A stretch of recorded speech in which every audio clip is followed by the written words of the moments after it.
Hello प्यारे बच्चों, आप सभी को भारतीय कोचिंग सेंटर कुरला में स्वागत है। आज हम सभी नए साल में नए बैच स्टार्ट करने हैं। ये हैं उसका गणित विषय का क्लास 9 के मैथमेटिक्स में जो प्रथम एक्सरसाइज में जो प्रश्नों को उत्तर करने के लिए जो फॉर्मूले चाहिए, वास्तविक संख्याएं, उस फॉर्मूले को समझते हैं हम लोग। तो आइए हम सभी देखते हैं क्या क्या वास्तविक संख्याएं में होती है। हम सभी बचपन में बहुत सारा गिनती पढ़े, बचपन में गिनतियों को याद करवाया गया, लेकिन गिनती में कई तथ्य बिंदुएं होती है। आज हम सभी उस चीज को जानेंगे। 1 से 100 तक काउंटिंग होती है, गिनती होती है। इनमें बहुत सारी मुख्य मुख्य बिंदुएं बातें हैं, उसको जानते हैं।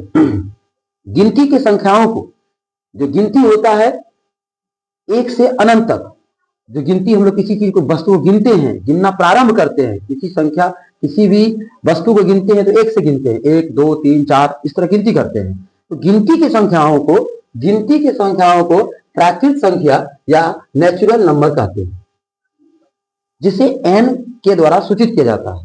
यदि हमें संक्षेप में लिखना पड़े तो n लिखकर 1 2 3 लिख सकते हैं।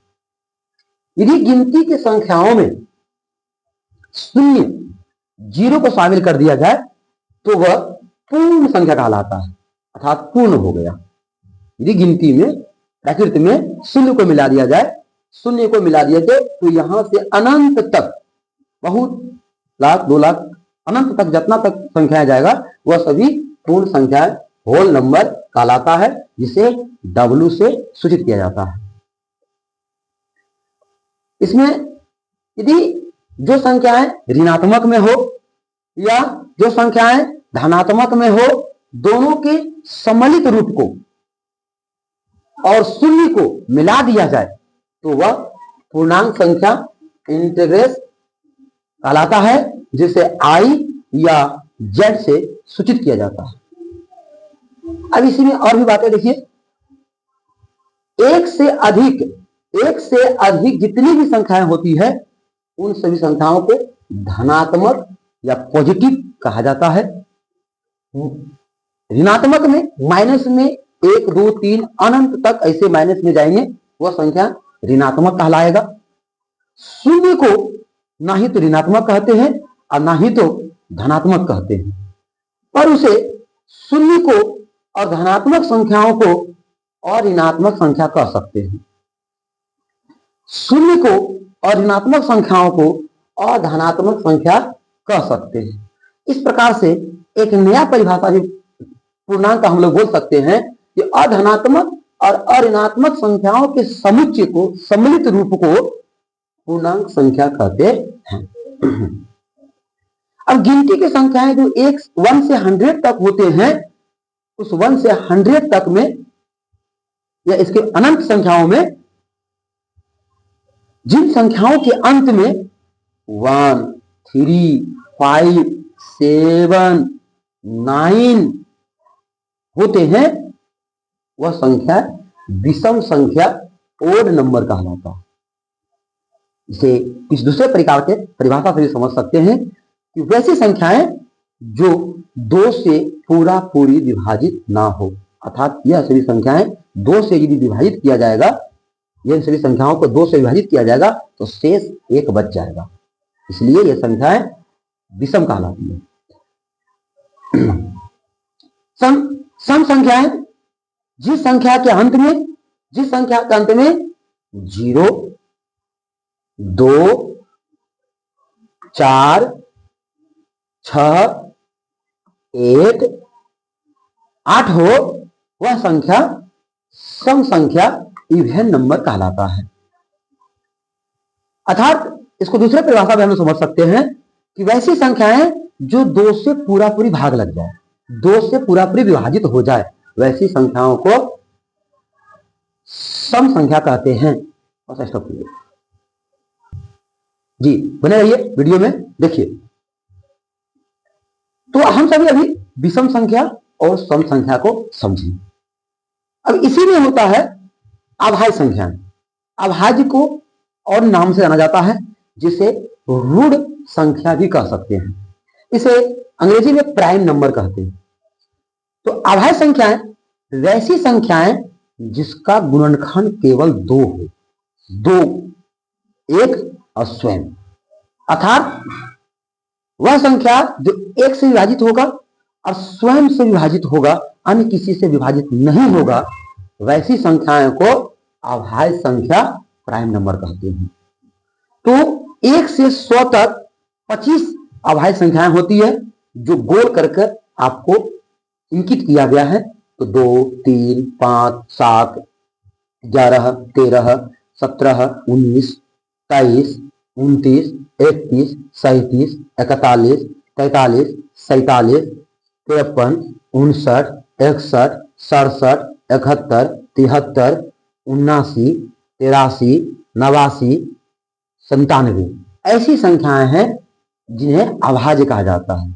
यह स्वयं से विभाजित होता है और 1 से विभाजित होता है, अन्य किसी भी संख्या से विभाजित नहीं होता है। इसलिए इन संख्याओं को अभाज्य संख्या कहा जाता है। आगे जुड़वा अभाज्य। जुड़वा अभाज्य वैसी संख्याएं होती है जिन दो अभाज्य संख्याओं का अंतर 2 हो। दो अभाज्य संख्या क्या है? जैसे 5 और 3, इनको जब हम सब्ट्रैक्ट करते हैं, घटाते हैं, 5 में 3 तो 2 बचता है। तो जो दो संख्याओं का अंतर, दो अभाज्य संख्याओं का अंतर 2 हो तो वह जुड़वा अभाज्य ट्विन प्राइम नंबर कहलाता है।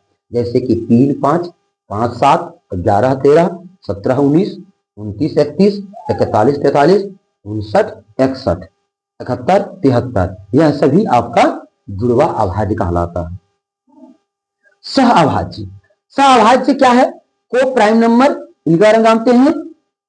जब दो संख्याएं उभयनिष्ठ हो, दो संख्याओं का कोई एक संख्या उभयनिष्ठ हो, अर्थात जिनका गुणनखंड केवल 1 हो, जिनका गुणनखंड उभयनिष्ठ गुणनखंड 1 हो, जिनका मोसो को 1 हो। दो संख्या का मोसो 1, 7 और 9 को जब मोसो निकालेंगे तो 1 निकलेगा।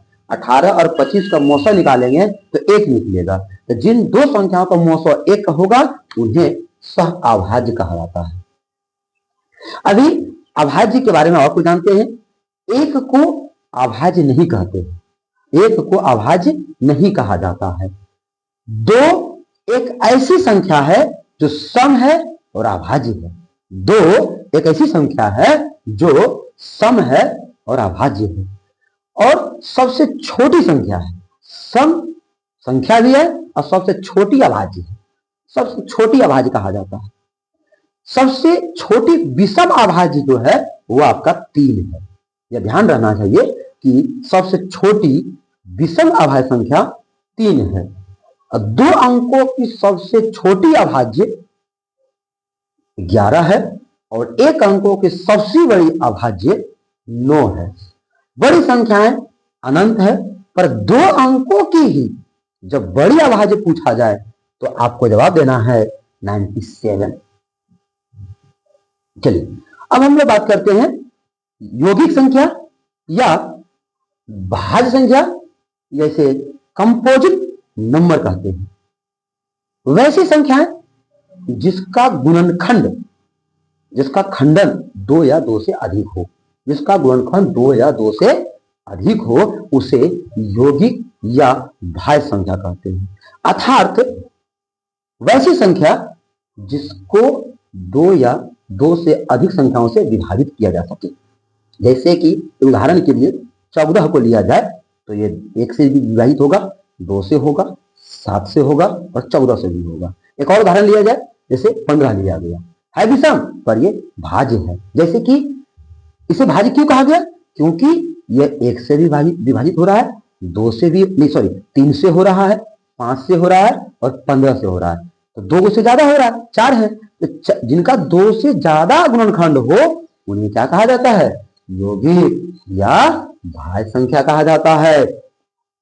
तो इसमें जो बिना घेरा वाला संख्या है, जिनको नहीं घेरा गया है, उन्हें क्या कहा जाता है?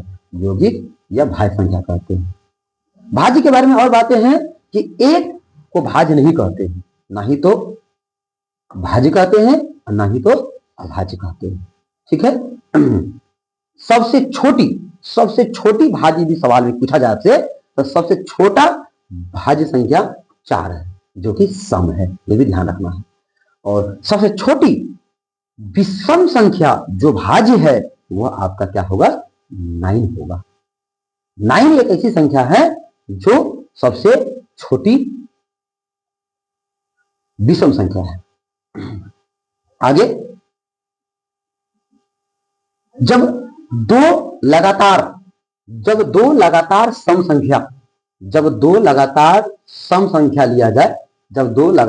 संख्या लिया जाए तो उनका मौसो 2 होता है। जब दो लगातार विषम संख्या लिया जाए तो उनका मौसो, उनका HCF हाई कॉमन फैक्टर 1 होता है। और यदि दो अभाज्य संख्याओं को लिया जाए तो उनका मौसो भी 1 ही होता है। तो यह सभी हम लोग अभी सम विषम भाज्य अभाज्य के बारे में जाने। आगे समझते हैं वास्तविक संख्या। वास्तविक संख्याएं क्या होती है उसको समझते हैं।